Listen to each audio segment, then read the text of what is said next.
Salut à tous, aujourd'hui je vais vous raconter l'histoire de l'automobile. Comme vous en doutez bien, l'automobile ne s'est pas faite en un jour et je vais vous raconter son histoire.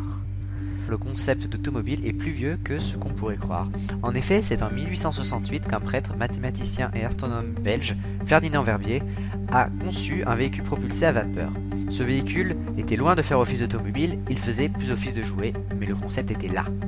C'est Joseph Cugnot qui, un siècle plus tard, présenta son fardier à vapeur, une sorte de chaudière sur roue, 15 minutes d'autonomie, 1,7 km/h, autant dire que faire un Paris-Lyon, c'était impossible. Mais l'idée était là et le concept d'automobile était né. Si le premier moteur à explosion fut breveté et réalisé par Étienne Lenoir en 1860, la première automobile équipée de ce dispositif vit le jour seulement en 1886, soit 8 ans après la Mansell, première voiture fabriquée en série qui a été commercialisée. Et enfin, une invention qui révolutionna l'automobile et à qui je pense votre fessier doit une faire chandelle est le pneu gonflable, qui a été inventé en 1888. Maintenant, je vais vous poser une question. Vous connaissez tous la marque Renault.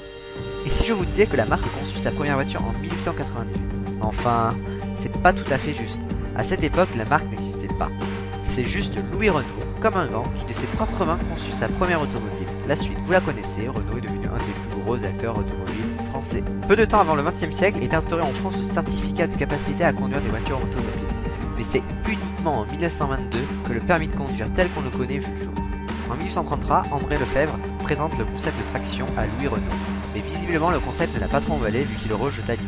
Cependant, André ne se découragea pas et alla toquer à la porte d'un autre André, André Citroën, qui lui accepta le deal et développa la technologie.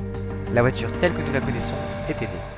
Les dernières décennies n'ont été qu'améliorations techniques, notamment au niveau de l'aérodynamisme, de la consommation, récemment avec les véhicules hybrides et électriques, et de la sécurité.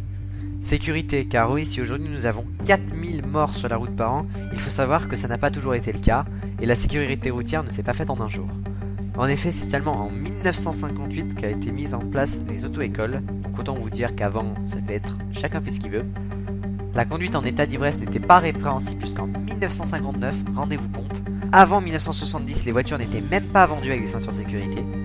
Et 1972, l'année noire, sans doute aussi l'année de la prise de conscience. 18 034 tués sur les routes en un an, la plus forte mortalité jamais enregistrée. S'en est suivi l'année 1973 avec le port obligatoire de la ceinture de sécurité hors agglomération et du casque en véhicule de type moto. Après de nombreuses années d'efforts et de répression, les résultats sont là. 3268 tués sur les routes en 2013. Mais attention, l'année 2014 comptabilisa 116 décès de plus que l'année précédente. Aussi rien n'est acquis et chacun doit rester vigilant pour que conduire soit le plus sûr possible. Merci à tous d'avoir regardé cette vidéo, j'espère que celle-ci vous a plu. Je vous invite à nous rejoindre sur Facebook et n'oubliez pas de vous abonner. A très vite.